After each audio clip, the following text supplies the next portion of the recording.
As I nursed my dying mother-in-law, she confessed she'd convinced her son to cheat, to get rid of me. Her last words: "I didn't treat you well, but I'm about to tell you 2 secrets. Record them and then leave immediately." So I recorded them and left immediately, playing it for the one person who needed to know the truth. Evelyn's grip on my wrist was stronger than a dying woman's should be. After 3 weeks of spoon-feeding her ice chips and adjusting morphine drips while my husband William attended exactly 2 visits, she finally spoke with crystal clarity. "Mary, get your phone. Record this." Her eyes, clouded by medication moments before, now blazed with terrible purpose. "I didn't treat you well, but I'm about to tell you 2 secrets about William that will change everything. Record them and then leave immediately." My hand moved to my phone automatically, years of documenting financial meetings making the gesture instinctive. What I didn't know was that the next 43 minutes would destroy my marriage, send my husband to federal prison, and free me from a deception that had stolen 7 years and $347,000 of my life. But 3 weeks earlier, before the hospice, before the confession, before my world revealed itself as an elaborate performance, I had been living what I thought was an enviable life. That morning, like every morning for 15 years, I woke at 5:30 a.m. to prepare William's breakfast exactly as his mother had taught me. Scrambled eggs with fresh chives from our garden, whole wheat toast cut diagonally, black coffee in the ceramic mug from our honeymoon in Portland.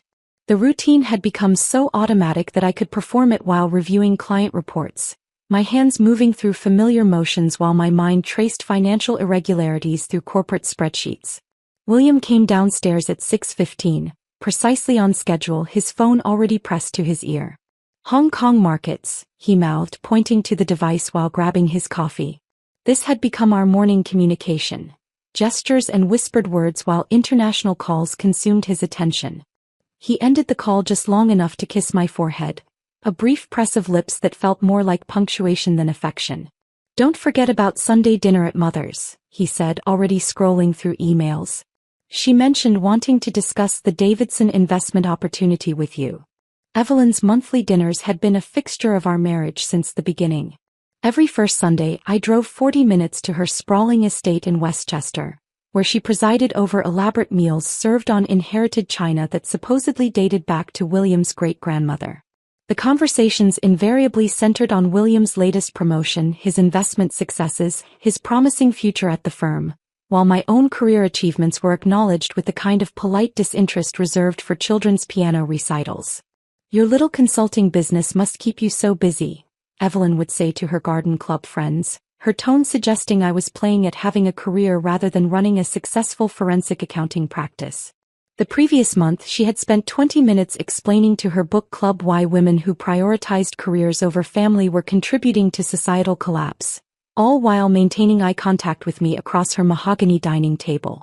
What I didn't understand then was that her disapproval was carefully orchestrated, designed to make me feel inadequate, to push me toward decisions that would ultimately serve her hidden agenda. The comments about my biological clock and misplaced priorities weren't casual cruelty but calculated pressure, each word chosen to manipulate me toward choices that would weaken my position in the marriage she was secretly undermining. That particular morning, 3 weeks before her confession, I had important news to share with William. Hartman Industries had returned with an even better offer, one that wouldn't require travel. They wanted me to lead their internal audit division, a position that would double my income while keeping me local. I waited until he finished his eggs to mention it. The Hartman position? William's reaction was immediate dismissal. "I thought we agreed that wasn't right for us. Not with the fertility treatments starting next month." The fertility treatments. 2 years of appointments, tests, procedures, and perfectly timed attempts that somehow never succeeded. William always had a reason to reschedule. A business trip that coincided with ovulation, a crucial meeting that couldn't be moved. But he spoke about our future children with such conviction that I dismissed my growing doubts as paranoia. "This position is different," I explained. "No travel, flexible hours, and the signing bonus would cover the entire IVF cycle." William's jaw tightened almost imperceptibly. "We don't need their money. My bonus this quarter will more than cover medical expenses. Besides, stress isn't good for conception. Dr. Harrison said so himself." Dr. Harrison had said many things during our consultations, most of which William had been absent for. Emergency client meetings always seemed to arise on appointment days, leaving me to discuss follicle counts and hormone levels alone while texting him updates he rarely acknowledged. After William left that morning, promising to try making it home before 10, I sat in our empty house and wondered when I had started accepting his absence as normal. The 4-bedroom colonial we'd bought 5 years ago still felt too large for just 2 people. I'd decorated the smallest bedroom as a nursery 2 years ago, painting it soft sage green with white trim. William had converted it to his home office within a month, saying it was temporary just until his promotion came through. My phone buzzed with a credit card alert. Another charge at the Ritz-Carlton downtown, the 3rd this month. When I'd asked William about the previous charges, he'd explained them as client dinners, necessary expenses for maintaining relationships with international investors. The amount seemed high for business dinners, but William handled our finances with the same confident authority he brought to everything else. Questioning him felt like admitting I didn't trust my husband, and what kind of marriage survived without trust? The doorbell interrupted my thoughts. A delivery driver stood outside with a package addressed to William, signature required. As I signed, I noticed the return address was from a jewelry store in Seattle, a city William visited monthly for what he described as routine conferences with West Coast clients. Anniversary gift, I told myself, though our anniversary was still 3 weeks away.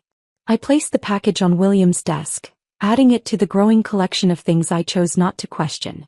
The late nights, the weekend meetings, the cologne that smelled different when he came home after midnight, all explained away with reasonable words that I accepted because the alternative was admitting that my perfect life might be perfectly false. That evening, I attended a professional networking event alone, having given up asking William to accompany me. My colleague Rebecca mentioned seeing William at a restaurant the previous week. I waved, but he seemed intensely focused on his dinner companion, she said carefully. Business meeting, I assumed. I nodded and changed the subject, adding Rebecca's observation to the collection of details I was determinedly not examining. The truth was already there, scattered across our life like breadcrumbs, but I was too invested in the destination to notice the trail. 3 weeks later, as Evelyn's grip tightened on my wrist and her confession began, all those ignored signs would suddenly assemble into a clear picture of betrayal. But that morning, making breakfast in my perfect kitchen in my perfect house, I was still perfectly blind to the performance I was living. William's mother had orchestrated it all, and in 3 weeks she would finally reveal the script everyone had been following except me. The call shattered the Tuesday morning silence at 2:07 a.m.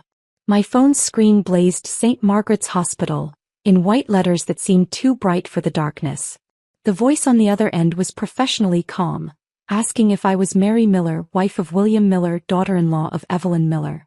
Each confirmation felt like stepping closer to an edge I couldn't see. Mrs. Miller has suffered a significant stroke. She's in critical condition. Your husband requested we contact you. The drive to St. Margaret's took 17 minutes. I counted them, needing numbers to anchor myself while my mind spun through possibilities. Evelyn was 72, healthy, walked 3 miles every morning around her estate. She had just hosted 12 women for her monthly book club, serving cucumber sandwiches and discussing contemporary fiction she privately despised. The ICU waiting room was nearly empty except for William. He sat hunched forward in a plastic chair, still wearing the charcoal suit from Monday's client dinner, the same burgundy tie I'd straightened before he left. His overnight bag for the Seattle conference, the one he'd packed so carefully Sunday evening, was nowhere to be seen. How did you know? I asked, the question escaping before I could frame it better. Weren't you supposed to be on the red-eye to Seattle? William looked up, his face arranged in an expression of grief that didn't quite reach his eyes. I never made it to the airport. Had a bad feeling, decided to stop by Mother's house instead. Found her collapsed in the kitchen. The explanation had too many holes. Evelyn's house was 40 minutes from the airport, in the opposite direction. But trauma has a way of making questions feel inappropriate, selfish even. So I sat beside my husband and accepted his hand when he reached for mine, his palm slightly damp, cologne different again. Something with cedar notes that wasn't in our bathroom. Dr. Patel emerged after 3 hours to explain the situation. Massive ischemic stroke, significant damage to the left hemisphere, unclear prognosis. Evelyn was stable but unresponsive. The next 72 hours would be critical. She'll need constant monitoring, the doctor explained.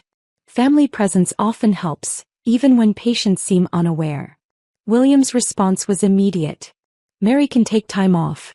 She's wonderful with Mother, aren't you, darling? The assumption landed like a slap disguised as a compliment. My 3 corporate audits, my team of 6 consultants, my professional reputation, all of it instantly secondary to Evelyn's needs. William was already pulling out his phone, checking messages while continuing to speak. Mother never trusted strangers. She'd be horrified to wake up surrounded by nurses she doesn't know. It's really the natural thing, you taking care of her. Family duty. Natural. As if 15 years of Evelyn's subtle dismissals of my career had established a closeness that justified this arrangement. As if the woman who referred to my work as a hobby would want me managing her medical care. I have the Patterson audit, I started, but William was already walking away, phone pressed to his ear, discussing market positions with someone in Tokyo. The conversation was over before it began. The next morning I submitted my family medical leave request and watched my assistant reassign my cases.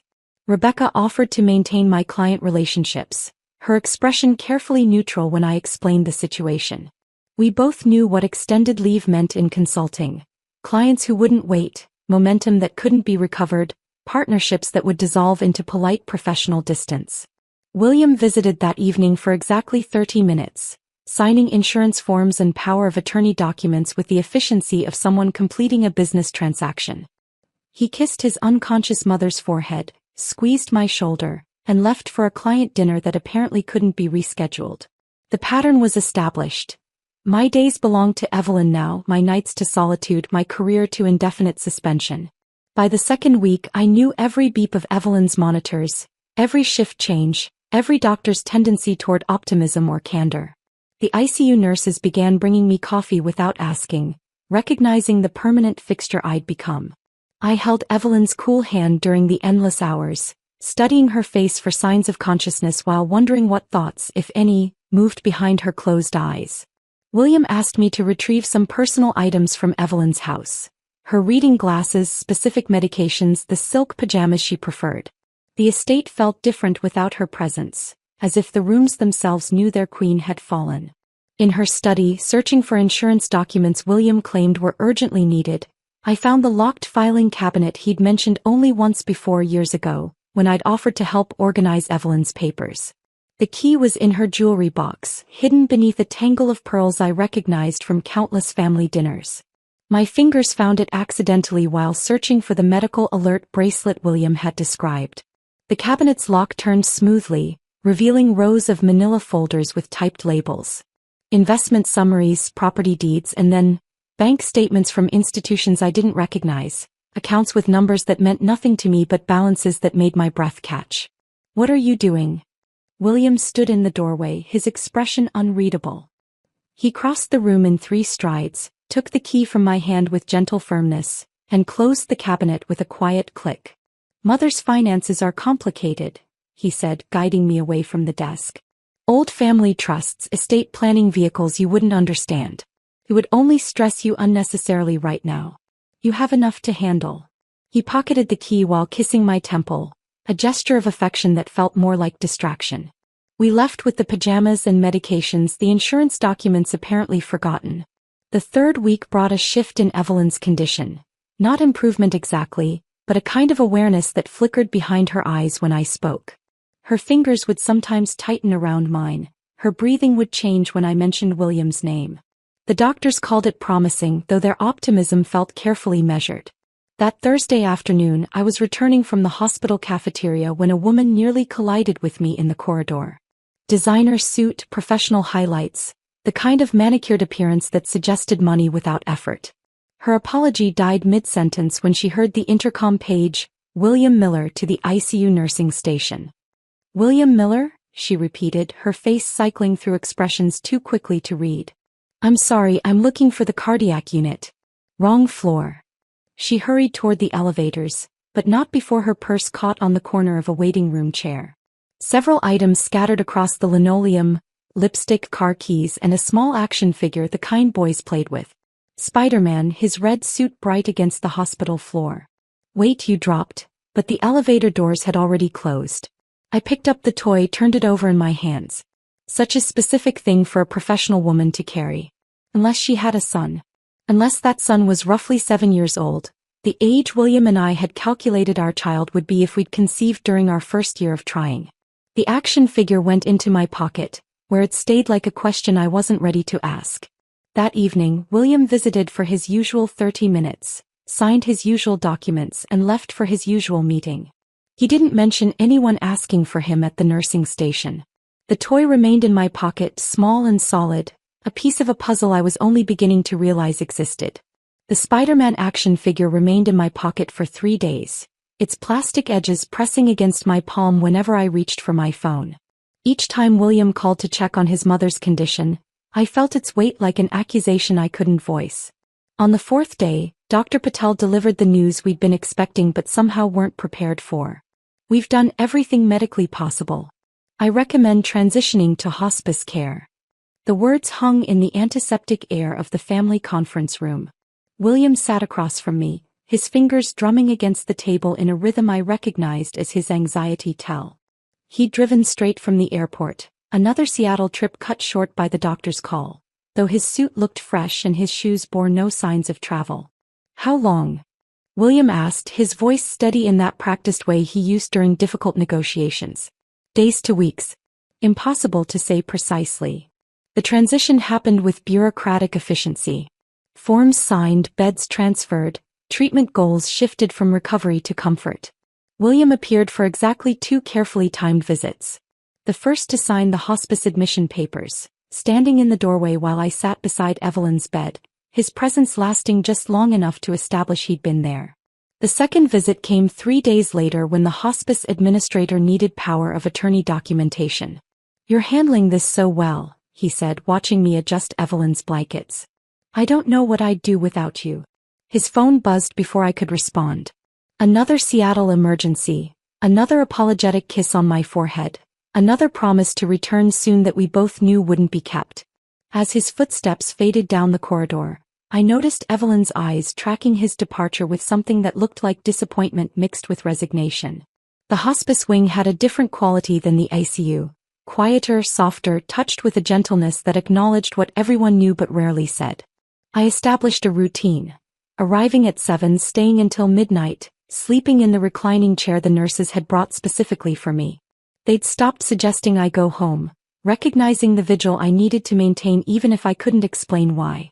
During those long hours, I began sorting through the medical paperwork that had accumulated over the weeks. Insurance forms, medication lists, treatment summaries, the administrative debris of a life approaching its end. It was while organizing an envelope marked secondary insurance that I found the explanation of benefits that changed everything. The document was routine enough. A pediatric visit, diagnosis code for streptococcal pharyngitis, standard antibiotic prescription. But the patient name stopped my breath. Michael Williams, age 7. The service date was 6 months ago. The address was in Bellevue, a Seattle suburb I recognized from Williams' frequent mentions of client offices. My laptop was in my bag and the hospice had guest Wi-Fi. The address led to a real estate listing, recently sold, photos still archived on the realtor's website. A modest 2-story house with a tire swing in the front yard. The interior shots showed a lived-in family home, toys visible in corners, children's artwork on the refrigerator, and in the hallway rectangular tan lines on the walls where family photos had been removed for the listing. "You found something." Evelyn's voice, barely a whisper, made me jump. Her eyes were open, focused on me with startling clarity. "Evelyn." I moved to her bedside, taking her hand. "Can you hear me?" Her fingers pressed against mine, weak but deliberate. Her mouth moved, forming words without sound. I leaned closer, trying to decipher the shapes her lips made. Sorry. The effort exhausted her and she sank back into the pillows, but her grip on my hand remained. That evening William called from Seattle. Another urgent meeting, another overnight stay. In the background I heard restaurant noise, laughter, the clink of glasses. "How's Mother?" he asked, his tone suggesting he was checking off an obligation. "She's trying to communicate. She seemed very alert today." Pause. The doctor said that's common near the end. Random neurons firing. Don't read too much into it. After we hung up, I sat in the darkness of Evelyn's room, listening to her labored breathing and thinking about neurons that fired specific words. About 7-year-old boys with William's last name. About business trips that required overnight stays 3 hours from home. The credit card statement arrived in my email the next morning. I usually ignored them, trusting William's management of our finances, but now I scrutinized every line. 4 charges in Seattle over the past month. None near the financial district. A restaurant in Bellevue, the same suburb as the house in the listing. A jewelry store purchase for $1,800, marked only as retail purchase. When did you get so thin? Evelyn's question, clear and unexpected, startled me from my phone screen. She was watching me with those sharp eyes that had evaluated me for 15 years. I've been worried about you, I said, which was both true and not what she was asking. Her hand lifted slightly off the blanket, gesturing for me to come closer. When I leaned in, she spoke in fragments, her voice like paper rustling. William, not what you. She stopped, frustrated by her body's betrayal of her mind. It's okay, I soothed, though nothing felt okay. Rest now. But she shook her head with surprising vigor. Her eyes moved to my pocket, where the outline of the action figure was visible. How she knew it was there I couldn't guess, but her expression shifted to something almost like satisfaction. No. She managed, then closed her eyes again. That night, unable to sleep in the hospital chair, I researched William Miller in Seattle. Social media revealed nothing. William had always been private about his online presence. But a reverse image search of his company headshot led to a professional networking site. And there, in the background of a conference photo from 2 years ago, stood William with a woman. Dark-haired, elegant, her hand resting on his arm with familiar comfort. The photo was tagged Seattle Investment Summit. Though I knew for certain William hadn't attended that year, we'd celebrated our anniversary that weekend with a trip to Maine. The next morning brought William's 4th Seattle trip in 3 weeks. He stopped by the hospice at 6 a.m. thinking I wouldn't be there yet, but I'd never left. His surprise lasted only a moment before his expression smoothed into concern. You need to go home, get some real rest, he said, not quite meeting my eyes. Your mother needs someone here. The nurses. She doesn't trust strangers. You said so yourself. He couldn't argue with his own words. He kissed my cheek, his cologne sharp with that cedar scent I still couldn't place, and left for Seattle and whatever waited for him there. Evelyn watched him go, then turned her gaze to me. Her hand moved toward mine with deliberate intention. When our fingers touched, she squeezed with more strength than she'd shown in days. Her mouth opened, and this time the word was unmistakable. Recording. The word hung between us like a bridge to something irreversible. Evelyn's eyes held mine with an intensity that made the hospice room feel suddenly airless. The afternoon sun slanted through the blinds, casting golden bars across her blanket, and in that light her face transformed. The confusion and struggle of the past weeks evaporated, replaced by something sharp and calculating that I recognized from 15 years of family dinners. Get your phone, she said, each word deliberate despite the weakness in her voice. Now. My hands moved before my mind caught up, reaching for my purse, finding my phone. The same instinct that had made me document every meeting, every financial discussion in my consulting career took over. I opened the voice recorder app, a motion so familiar I could do it without looking. Closer, Evelyn commanded, and I positioned the phone on her pillow just inches from her mouth. I need you to understand something, Mary. Everything I'm about to tell you I've planned for months.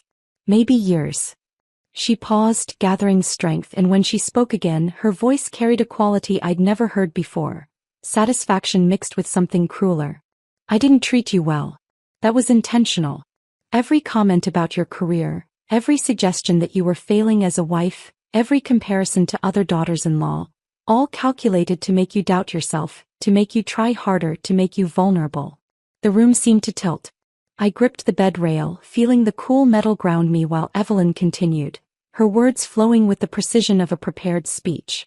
7 years ago, William was getting restless. Men in our family always do around the 10-year mark. His father did the same, though I handled that differently. With William, I decided to manage the situation proactively. She shifted slightly, her eyes never leaving mine. Her name is Elena Vasquez. 28 when I found her working events at the country club. Single mother, beautiful enough to hold William's attention but desperate enough to accept terms. Her son needed stability, medical care, education. I could provide that through William. My throat constricted, but I forced myself to remain silent, to let the recording capture everything. I arranged their meeting at the Children's Hospital Charity Gala. You were traveling for that forensic audit in Chicago. I encouraged William to insist you take that job, remember? I introduced Elena as someone interested in investment opportunities. She wore the dress I selected, said the words I coached her to say. William never stood a chance. Evelyn's lips curved into something that might have been a smile if it hadn't been so cold. But here's what William doesn't know. I've been managing Elena directly. Every month she reports to me. Where they meet, what they discuss, what she tells him about the boy. Oh yes, Michael is William's son. Had to be for the plan to work. Elena was very accommodating about the timing. The Spider-Man figure in my pocket seemed to burn against my hip. Michael. The boy had a name, a face I'd never seen. A father who attended his medical appointments under insurance I didn't know existed. The money, Evelyn continued, her breathing becoming more labored but her determination unwavering, came from your accounts. $347,000 over 7 years. Your father's inheritance that you invested so carefully? It's in a trust for Michael now. Those bonuses you earned working 60-hour weeks? They bought Elena's house in Bellevue. She paused, studying my face with the attention of someone memorizing a final view. The retirement contributions, the investment accounts, even the money you saved for fertility treatments, all of it redirected through the shell companies I established. My lawyer, Harrison Burke, William's roommate from Yale, he structured everything beautifully. Thought he was protecting family assets from a potential divorce. Never questioned why I needed such elaborate arrangements. My phone continued recording, capturing every word while my mind struggled to process the scope of betrayal. This wasn't just William's deception, it was a conspiracy orchestrated by the woman I'd spent 3 weeks caring for, feeding ice chips, holding her hand through the night. The vasectomy was my suggestion, Evelyn added almost conversationally. After Michael was born, I convinced William that one heir was enough. Told him you'd never need to know, that the fertility treatments would eventually be abandoned when they didn't work. He scheduled it during that conference in Boston 4 years ago. You sent flowers to his hotel room, thinking he was recovering from food poisoning. The cruelty of it. The years of treatments, the hormones, the perfectly timed attempts, the crushing disappointment month after month. All of it pointless from the beginning. Why? The word escaped before I could stop it. Evelyn's eyes sharpened. Because you were too much like me. Ambitious, intelligent, capable of seeing through facades eventually. Elena would never challenge William, never question the family finances, never build something that could threaten our legacy. She knows her place. You never did. She coughed, a wet sound that brought a nurse to the doorway. I waved her away and Evelyn continued. The offshore accounts are all in my name. 17 of them scattered across 3 countries. William thinks he's been investing in emerging markets, but every wire transfer went through me first. I kept 30% for management fees. My retirement supplement, you might say. Her hand found mine, gripping with surprising strength. Here's the part that will destroy him. I documented everything. Every transfer, every meeting with Elena, every lie he told you. It's all in a safety deposit box at First National, box 472. The key is in my music box at the house, underneath the false bottom. I planned to give it to William after the divorce, after you were gone, when he'd need my help more than ever. She paused, her breathing shallow but her eyes still burning with purpose. But I'm dying sooner than expected, and you've been so devoted, so faithful, sitting here day after day while my son can barely manage 30 minutes. It seems wrong to leave you with nothing. The recording captured the rasp of her breathing, the distant sound of a heart monitor, the muffled conversation from the hallway. Everything felt hyper-real, like the moment before a car accident when time slows and every detail becomes crystal clear. There's more, Evelyn said, her voice fading but determined. The house you live in. I transferred the deed to one of my companies 2 years ago. William doesn't know. Your name isn't on anything anymore, Mary. Nothing except debt. I had Harrison's structure in case things went badly. She studied my face, seeming to savor whatever she saw there. Leave immediately after I'm done. Don't wait for William, don't confront him here. Take the recording and go straight to a lawyer. Not Harrison, obviously. Someone who specializes in federal crimes, because that's what this is. Tax evasion, wire fraud, conspiracy. Her grip loosened, energy finally failing. The one person who needs to know the truth. It's not William. It's the FBI. Their financial crimes division will find this particularly interesting, especially the international transfers. William may have thought he was having an affair, but what he's actually been doing is money laundering. Evelyn's breathing changed at 4:47 p.m., shifting from labored to irregular, then to something lighter like wind through autumn leaves. I held her hand as her chest rose one final time and didn't fall again. The silence that followed felt absolute, as if the entire hospice wing had paused to acknowledge her passing. I sat there for several minutes, my phone still recording, capturing the quiet that came after confession. The nurse who entered at 5:30 p.m. found me exactly as Evelyn had instructed, sitting calmly beside the bed, no tears, just a woman processing the end of a long vigil. She offered condolences and began the gentle bureaucracy of death while I saved the recording to 3 different cloud services from my phone. My fingers moved with practiced efficiency, uploading to secure servers, creating backups that couldn't be deleted or disputed. Then I composed a single email to Margaret Chin, my attorney who specialized in corporate fraud, attaching the file with instructions to review but take no action until we spoke. "Would you like us to call your husband?" the nurse asked, her hand warm on my shoulder. "I'll handle it," I said, standing slowly, my legs stiff from hours of sitting. "He should hear it from me." The call to William went to voicemail. I left a simple message. "Your mother passed peacefully at 5:30. I'm handling the immediate arrangements. Come when you can." My voice remained steady, professional, the tone I used for difficult client calls. I gathered Evelyn's personal effects. Her reading glasses, the silk pajamas she never wore, the leather journal I'd noticed tucked beside her pillow. Inside the journal's pages I found what looked like random numbers and letters, codes that meant nothing to me yet but that I photographed carefully before placing the journal in my bag. William arrived at 7:42 p.m., his entrance preceded by the sound of rapid footsteps in the corridor. He'd changed clothes since this morning. Different suit, fresh cologne, that cedar scent stronger than usual. His face bore an expression of grief that looked rehearsed, as if he'd practiced it in the car mirror during the drive from Seattle. "Mom," he said to Evelyn's still form, the word carrying more performance than feeling. Then he turned to me, arms opening for an embrace that I accepted because the nurses were watching, because maintaining appearances still mattered for what would come next. "She spoke at the end," I said into his shoulder, feeling his body tense against mine. "The medication," he began, pulling back to look at my face. "The doctors said she might have moments of confusion."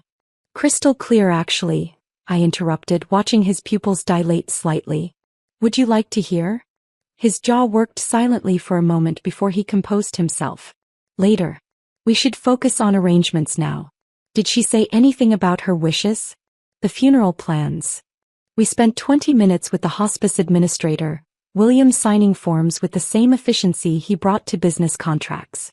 He thanked the nurses, shook hands with appropriate solemnity, and guided me to the parking garage with a hand on my lower back that felt more like control than comfort. "I'll follow you home," he said beside my car. "We need to talk about the arrangements, contact the family attorney about the estate." "Harrison Burke?" I asked, watching his face carefully. "Your Yale roommate?" Something flickered in his expression. "How did you—" "Yes, Harrison handles mother's affairs. I'll call him tonight."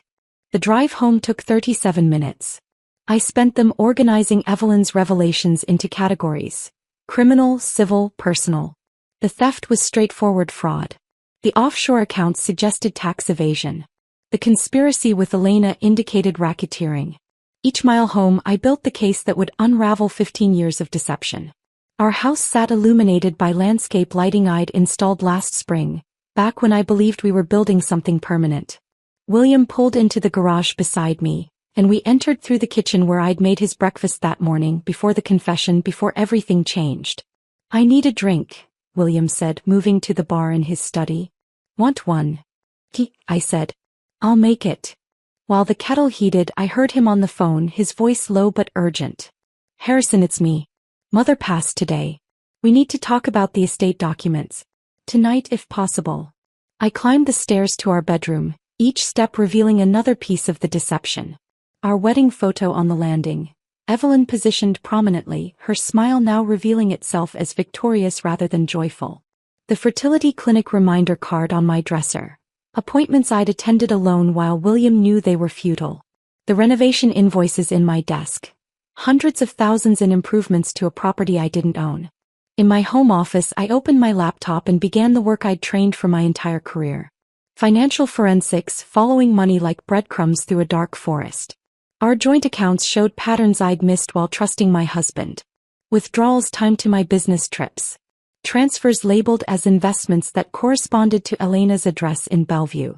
17 distinct transactions over 7 years, each one carefully structured to avoid triggering banking alerts. The Bellevue property records were public. Elena Vasquez, single mother, had purchased a $450,000 home with cash 3 years ago. The seller was a company called EMW Holdings. Evelyn Margaret Williams Holdings. The initials weren't even disguised. My father's inheritance, $127,000 after taxes, had been transferred to a growth fund that William managed. The fund didn't exist in any registered database. The retirement contributions I'd maximized every year showed redirections to accounts I couldn't access. Even the bonus I'd earned last quarter, the one William congratulated me for, had been diverted 2 days after deposit. Mary. William called from downstairs. Harrison's on his way over. Says there are urgent estate matters that can't wait. Of course there were. They needed to secure Evelyn's assets before I could discover what she'd revealed. But they were 12 hours too late. I already knew about Box 472 at First National, about the music box with the false bottom, about the 17 offshore accounts that would trigger federal investigations. I descended the stairs carrying my laptop, my phone, and a flash drive containing everything I'd discovered in the past hour. William sat in his study, a whiskey in hand, his phone face down on the desk. Through the window I saw headlights approaching. Harrison Burke, arriving to protect secrets that were no longer secret. Before Harrison gets here, I said, standing in the doorway, there's something you should know. William looked up, and for the first time since I'd known him, I saw genuine fear in his eyes. Not sadness about his mother, not grief over loss, but the naked terror of someone realizing their carefully constructed world was about to collapse.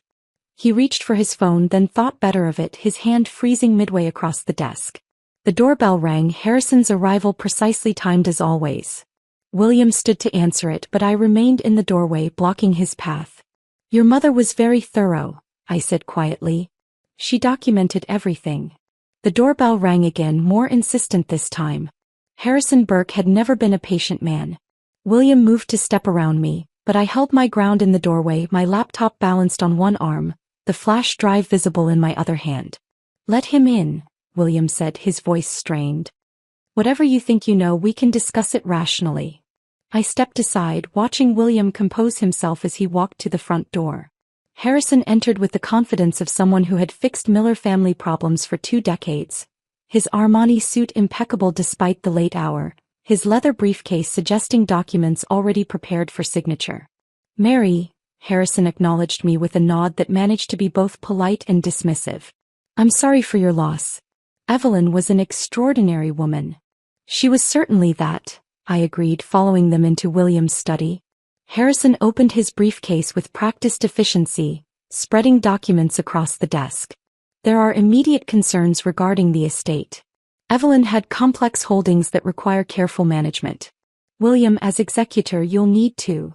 Actually, I interrupted, setting my laptop on the desk, there's something you both need to hear first. William's hand moved toward the documents, then stopped. Mary, this isn't the time. Your mother insisted it was exactly the time. I opened my laptop, pulled up the recording file.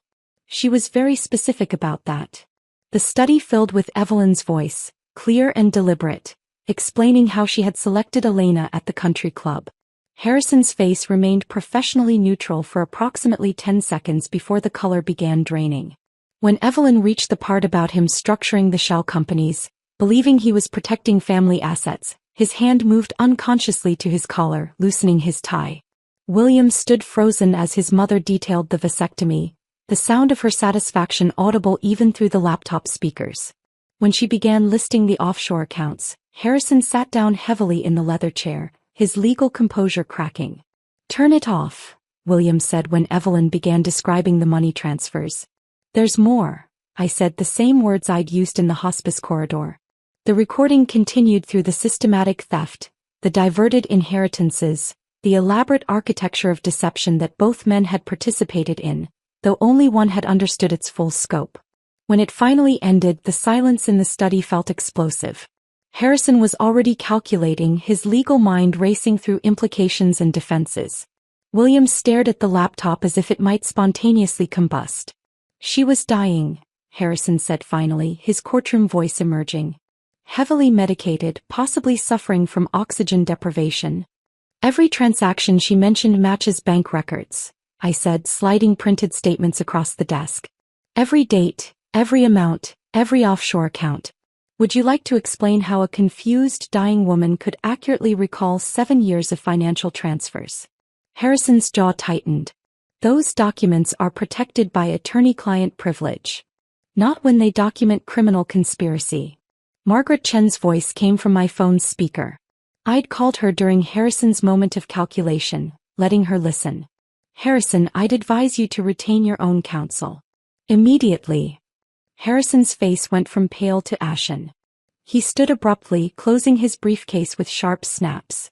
"I need to review my files. William, don't say anything else. To anyone. You're leaving." William's voice cracked slightly. "The estate documents are now evidence," Harrison said, moving toward the door. "I'm sorry, William. I truly am." After Harrison's Mercedes disappeared down our driveway, William poured himself another whiskey with hands that shook slightly. The brass clock on his desk showed 11:47 p.m. In 12 hours, everything he'd built would begin collapsing. "Margaret Chen filed the divorce papers an hour ago," I said, surprising myself with how steady my voice remained. "She also notified the FBI's Financial Crimes Division. They'll be freezing accounts by morning." William's glass stopped halfway to his mouth. "You can't. The prenuptial agreement is void in cases of fraud. Margaret specializes in high-asset divorces involving financial crimes.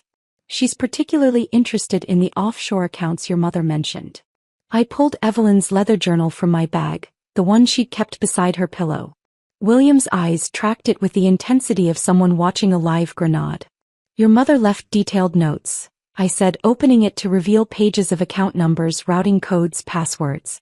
"She intended these for you, I think, so you could access everything after I was gone." William reached for the journal, but I pulled it back. "The FBI will need this," I said. But I photographed every page. 17 offshore accounts, William. Over $2 million that should trigger some interesting questions about tax evasion. His phone buzzed. Elena's name appeared on the screen. He declined the call, but it immediately rang again. "She knows," William said quietly. "I told her about Mother this afternoon. She'll be worried about the money." "Yes, I imagine she will be. The house you bought her, Michael's private school tuition, the monthly support she's grown accustomed to, all of it frozen by morning." The phone rang again. This time William answered, turning away from me. "Elena, I can't talk right now." He paused, listening. "No, don't come here. That's not—" "Elena, stop." I said, "Don't." He ended the call, his shoulders sagging. "She's driving here. With Michael." The cruelty of it struck me physically. The 7-year-old boy who was everything our children would never be, coming to the house where I'd painted a nursery, where I'd saved baby names in a journal William had never known existed. "I'll be at a hotel," I said, gathering my laptop and documents. "Margaret Chen will handle all communication going forward." "Mary, wait." William's voice carried something I'd never heard before, genuine panic. "We can work this out. The money can be returned. Elena means nothing, she was just— Mother orchestrated all of it. You heard her. I was manipulated too." I stopped at the study door, looking back at the man I'd loved for 15 years. He stood surrounded by the debris of his mother's planning, estate documents he couldn't sign, financial records he couldn't access, a future he couldn't control. "Your mother was wrong about one thing," I said. She thought telling me the truth would destroy me. Instead, she gave me the key to destroying you. Through the window, headlights appeared at the end of our driveway. Elena's arrival, perfectly timed to intersect with my departure. I wondered if Evelyn had somehow orchestrated this too, one final twist of the knife from beyond the grave. The FBI will be here at 8 a.m., I said, opening the front door as Elena's Lexus parked behind William's car. Your partners at the firm will receive copies of the recording by 7. Harrison won't be returning your calls, he's too busy trying to save himself. William followed me onto the porch, watching me load my single suitcase into my car. Elena had emerged from her vehicle, designer heels clicking on our driveway, her son visible in the back seat. She froze when she saw me, her carefully composed face revealing recognition, fear, and something else, perhaps pity. Elena stood frozen between our two cars, her son's face pressed against the window, watching strangers navigate the wreckage of his hidden family. I passed her without a word, though her whispered, "I'm sorry," followed me into the night.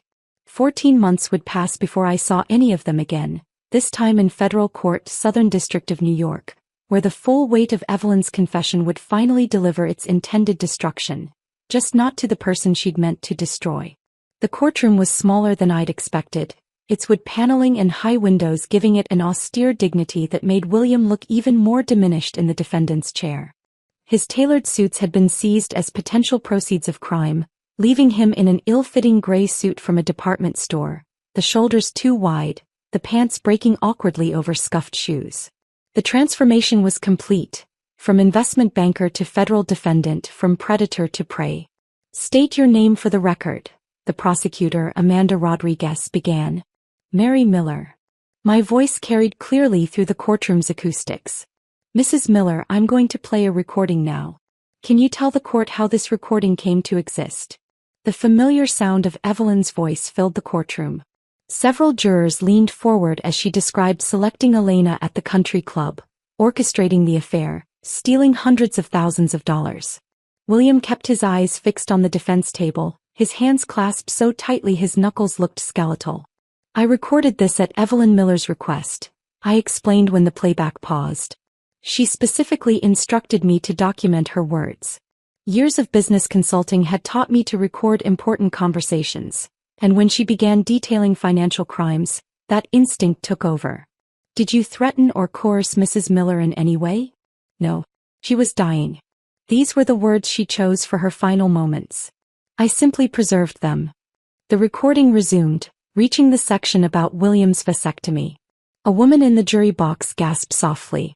The court reporter's fingers flew across her keys, capturing every word of Evelyn's methodical cruelty for the permanent record. Rodriguez walked me through 6 hours of testimony, connecting each of Evelyn's claims to documentary evidence. Bank statements appeared on screens, showing transfers that matched her timeline perfectly. Property records confirmed the Bellevue house purchase. Medical records subpoenaed from William's urologist confirmed the vasectomy date. "Mrs. Miller," Rodriguez asked during hour 4, "why didn't you confront your husband immediately after the recording?" "Evelyn instructed me to leave immediately and find proper legal counsel. She said the person who needed to hear this wasn't William but federal authorities. She understood the criminal implications of what she'd orchestrated." William's defense attorney, Marcus Webb, approached for cross-examination with the careful movements of someone navigating a minefield. His strategy became clear immediately. Paint me as the calculating one, the woman who'd manipulated a dying confession for financial gain. "Mrs. Miller, you stand to gain significantly from your husband's conviction, don't you? I stand to recover what was stolen from me over 7 years. You recorded a dying woman without her knowledge. With her explicit instruction. She told me to record everything." Webb played portions of the recording where Evelyn's voice wavered, trying to suggest confusion or medication effects. But even in those moments, her recall of dates, amounts, and account numbers remained precise. The jury saw what I had seen, a woman choosing to destroy her son rather than let her secrets die with her. "Your Honor," Webb said during day 2 of my testimony, "the defense contends that Mrs. Miller, a professional forensic accountant, recognized an opportunity to manufacture evidence." Judge Patricia Kenter interrupted with barely concealed irritation. "Counselor, Are you suggesting Mrs. Miller somehow fabricated 7 years of bank records, property transfers, and medical records? Or that she ventriloquized this remarkably detailed confession?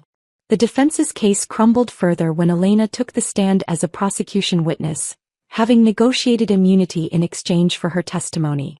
She entered the courtroom in a conservative black dress, her son nowhere to be seen, her voice barely audible as she took the oath. "Ms. Vasquez," Rodriguez began, "how did you meet William Miller?" "Evelyn Miller introduced us at a charity gala. She said her son needed companionship. Someone understanding." Elena's testimony unveiled another layer of deception. William had promised marriage once Evelyn handled the divorce. She produced text messages spanning years, William assuring her that Mary would be gone soon, that Evelyn had a plan, that patience would be rewarded with legitimacy. He said Mary couldn't have children, Elena testified, her voice stronger now. That their marriage was essentially over, just waiting for the right time to end it officially. 3 employees from William's firm testified about transactions they'd been instructed to process without documentation, transfers they'd questioned only to be told by William that his mother was handling family trust matters. The forensic accountant who'd traced the money spoke for 3 hours, mapping the elaborate network of accounts across multiple countries, all ultimately controlled by Evelyn but executed in William's name. Harrison Burke appeared under subpoena, having pled to lesser charges in exchange for cooperation.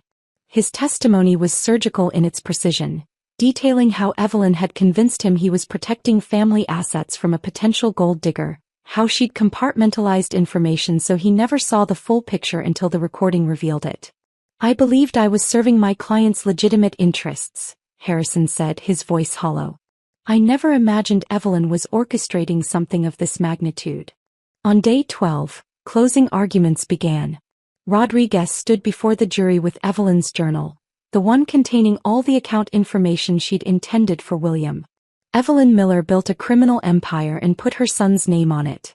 When she died, she confessed not to seek forgiveness but to hurt the one person who'd shown her kindness in her final days.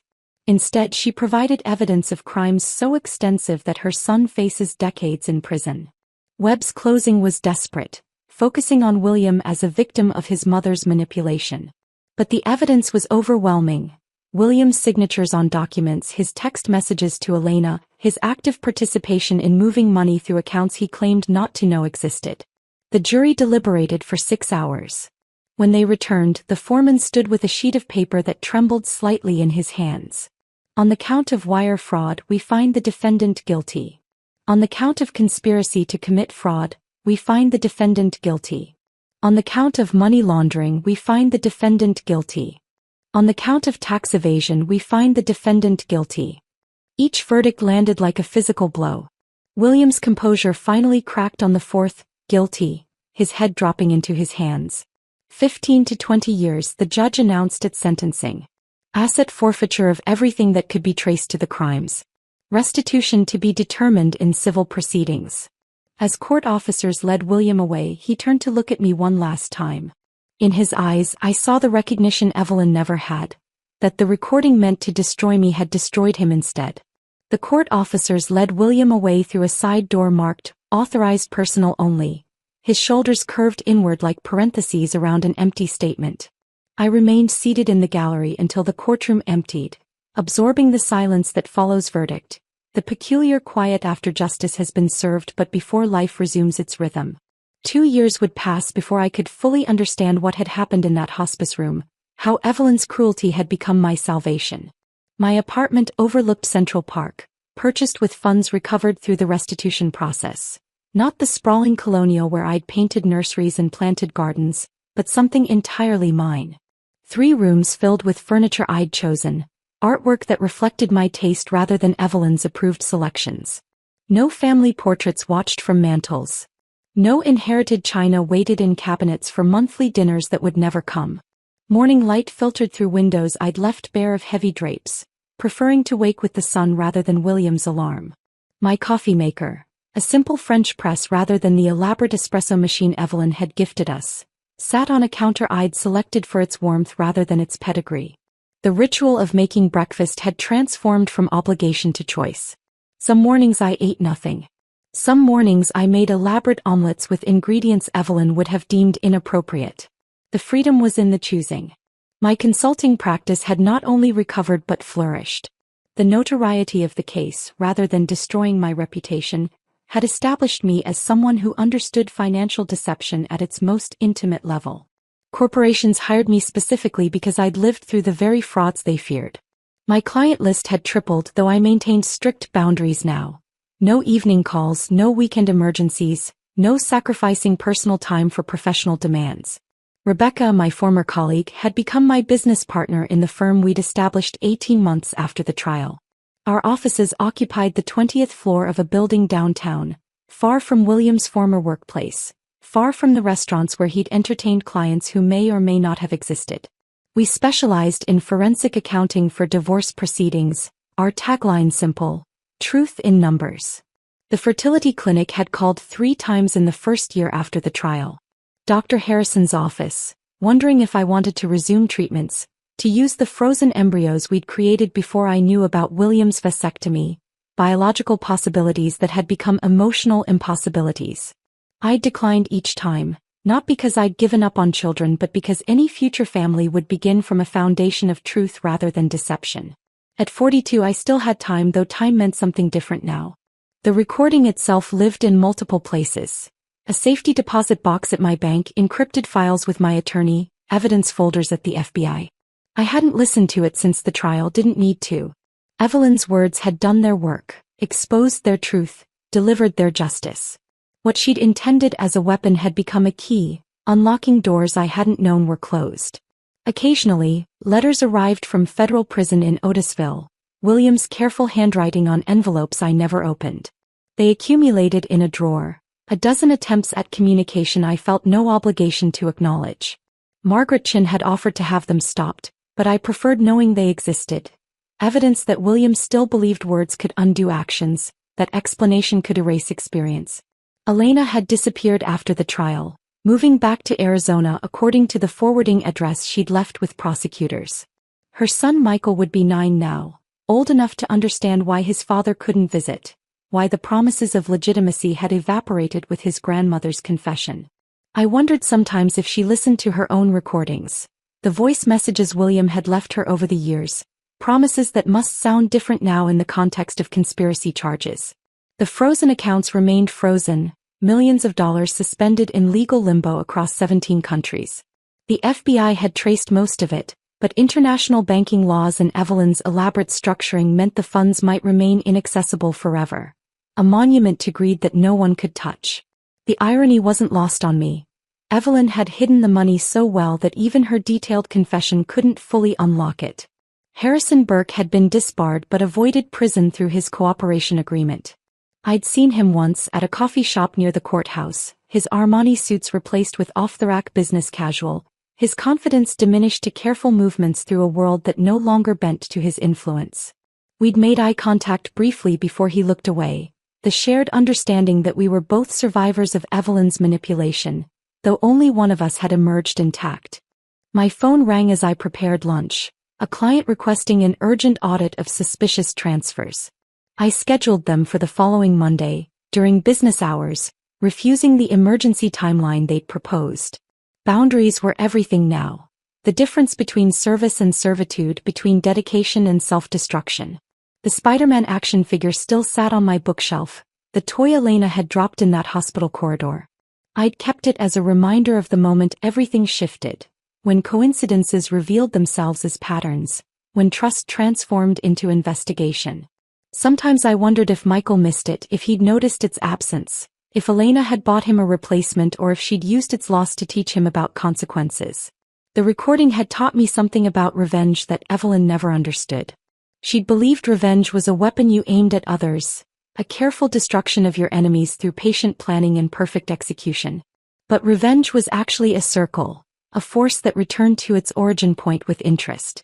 Evelyn had spent years constructing my destruction, only to hand me the tools for William's conviction in 43 minutes of vindictive confession. I poured a glass of wine, something expensive that I'd chosen myself, not from Evelyn's approved list of appropriate vintages. Outside my window, Central Park stretched green and alive, Families walking paths I sometimes joined, though always alone, always at my own pace. Freedom looked like this. Choosing your own wine, walking your own path, waking without alarm clocks or obligations to prepare someone else's breakfast. The truth Evelyn revealed hadn't destroyed me because I'd done nothing wrong. Truth only destroys those who've built their lives on lies. Passes through honest people like light through glass, illuminating but not burning. William had constructed himself from deceptions, each lie a weight-bearing wall in the architecture of his identity. When Evelyn's confession removed those walls, the entire structure collapsed. If this story of betrayal and justice kept you riveted until the very end, hit that like button right now. My favorite part was when Mary pressed record on her phone, capturing Evelyn's confession without knowing it would become the key to her freedom. What was your favorite moment? Drop it in the comments below. Don't miss more gripping stories like this. Subscribe and hit that notification bell so you never miss an upload.